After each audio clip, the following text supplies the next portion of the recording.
Okay, it's that time of year again. It's the time to dust off that GMBNTech crystal ball and use our industry knowledge to try and work out what's going to be coming for 2024. Yeah, it's time to make like Mystic Meg and have a think about stuff. So if you guys want to let us know in the comments what you'd like to see, what you wouldn't like to see, and what you think you might be seeing next year, we'll be having a look at those as well. So last year we did some predictions, and one of the first things we went into was the fact that every man and his dog was coming out of a UDH, Universal Derailleur Hanger frame, and we thought, well, maybe SRAM Axis is going to develop. And we saw some prototypes, and lo and behold, we got the T-Type Eagle transmission. So yay, we got one right. One of the other ones sort of related to that was obviously we were thinking it was going to be a new Shimano Di2, and that apart from free bikes, that didn't happen. Yeah, no, not for us, just for e-bikes. Also, we saw that prototype Fox rear shock, which looked like an electronic suspension system. Yeah. And Fox have had the live valve system in the past, but that was like full of wires. It was a front and rear package, so it was super expensive. So we thought maybe this is going to be a new electronic live valve system just in a rear package, but we didn't see that drop. Maybe it'll come out for 2024. Yeah, there's so many different ones. You know, there's the flight attendant as well. There's Suntour Tax. Like it is coming that way. Yeah. So we just picked the wrong brand. Still or maybe we're just a year too early. Yeah. One thing that I think we can claim as a smack on the money win is the proliferation of mixed wheel bikes across the industry. They've mixed been wheels everywhere. For everyone. Yeah.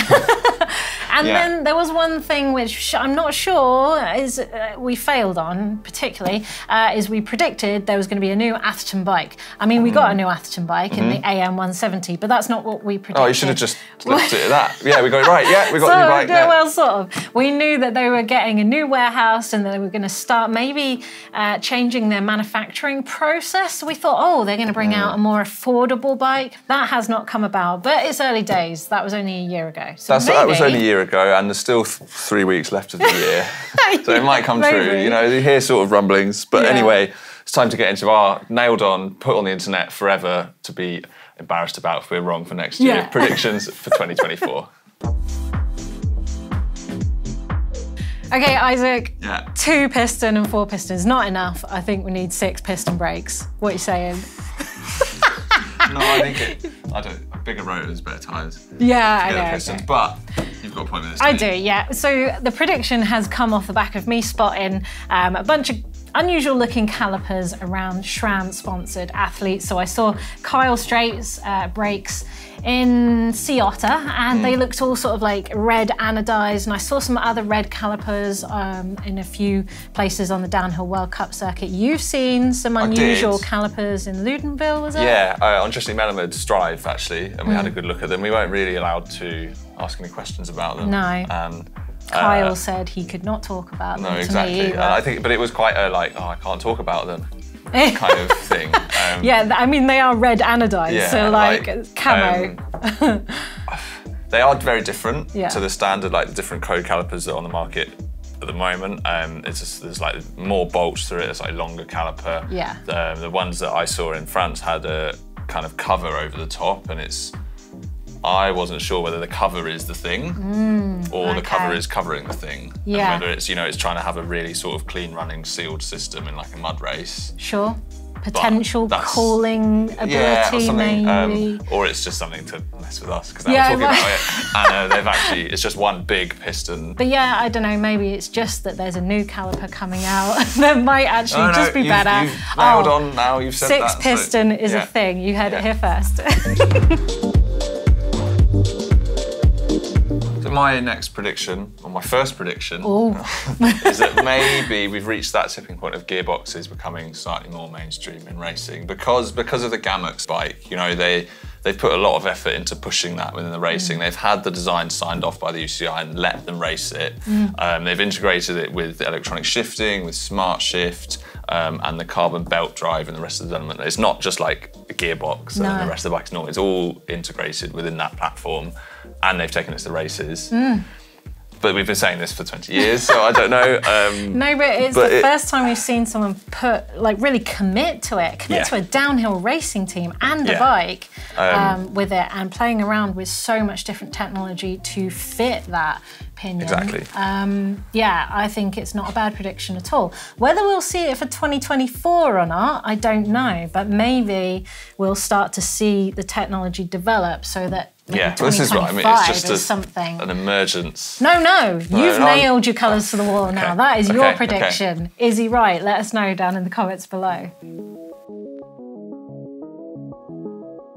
Okay, we've seen SRAM go from Axis to the T-Type, really developing those electronic wireless gears.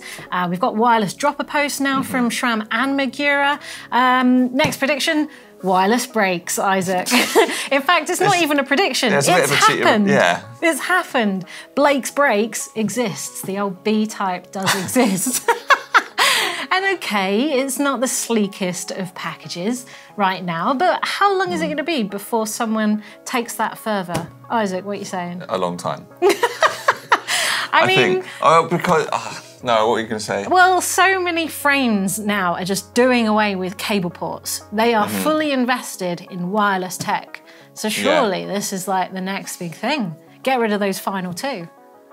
I would love that, but because having a wireless, like a brakeless BMX with no cables and anything like that, it just feels so nice. Bar spins for days? Yeah, just see me walking around the studio doing bar spins. And and I know that Blake's have a kind of fail-safe mechanism where if the batteries in the servos on the brake levers fail, the calipers automatically lock on, and it's not just a complete lack of engineering. No, he's actually thought about it. He has thought about it. Accidentally, I think it came about as RC, like radio-controlled tech. I feel like people are probably reluctant to nail their colours to the mast in terms of legal stuff still. Even if it's like, it's great, it's, on as a one-off. But the first accident will be on them. And then that's it. Okay.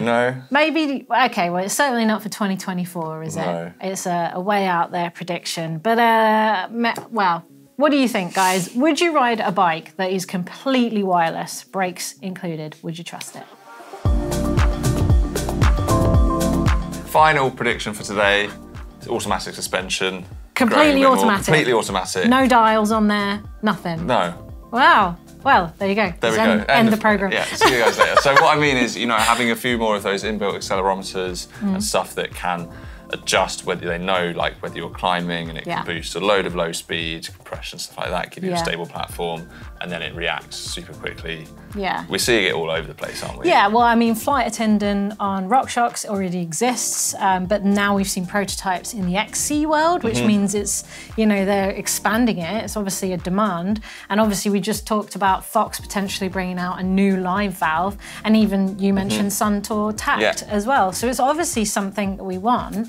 That we want? Well, maybe. I think people want to think less about suspension. Well, one thing we have seen as well from Mondraker with the Mind telemetry system and their My Mondraker app, and they're integrating sensors into that in a slightly different way, but that's just giving feedback to the logging system and allows you to kind of have your own telemetry system that we've seen around for years, like on very few people's bikes. Yeah, so maybe that's it. It is sort of pushing to consumers in all these different ways. So maybe it'll be that your four-wheel shock, they don't have any dials out externally, but you're able to go out and do your riding, and then you just adjust your fork on the app like you would your bike computer with a companion app or something. Yeah. But people are lazy, so I'm going to say fully automated as of 2025. That's what I'm saying. All right, buying ourselves some leeway. So there we have it. That is our wild, slightly wild, some of them predictions for 2024. And I know a few people in the industry are being very cagey right now, and there's some big press releases booked in California in 2024. So you can speculate as to what companies reside in California and what might be happening next year. But there's definitely going to be some big kickoffs in 24, I reckon. And I think some incremental changes as well, kind of based on the trends we've seen this year. There's a lot of kind of different little niche, like details of high-end tech that I think is gradually moving its way down. I mean, one of them is in-bike frame storage, which just because of the manufacturing processes and how we mostly see on carbon frame and stuff has always been quite a high-end thing, but that is becoming more common. I mean, the orange Switch 6, that's one bike with a frame box that will bear low feet, hardtail as well. So seeing more and more of that, which is exciting for those of us who like to carry more snacks. Leads down and be, I think that's absolutely right. And we've seen a lot of adjustability in bikes that have come out this year as well, like not just flip chips in the suspension, but flip chips in the chainstays, headset cups as standard, like fully adjustable bikes has got to be coming.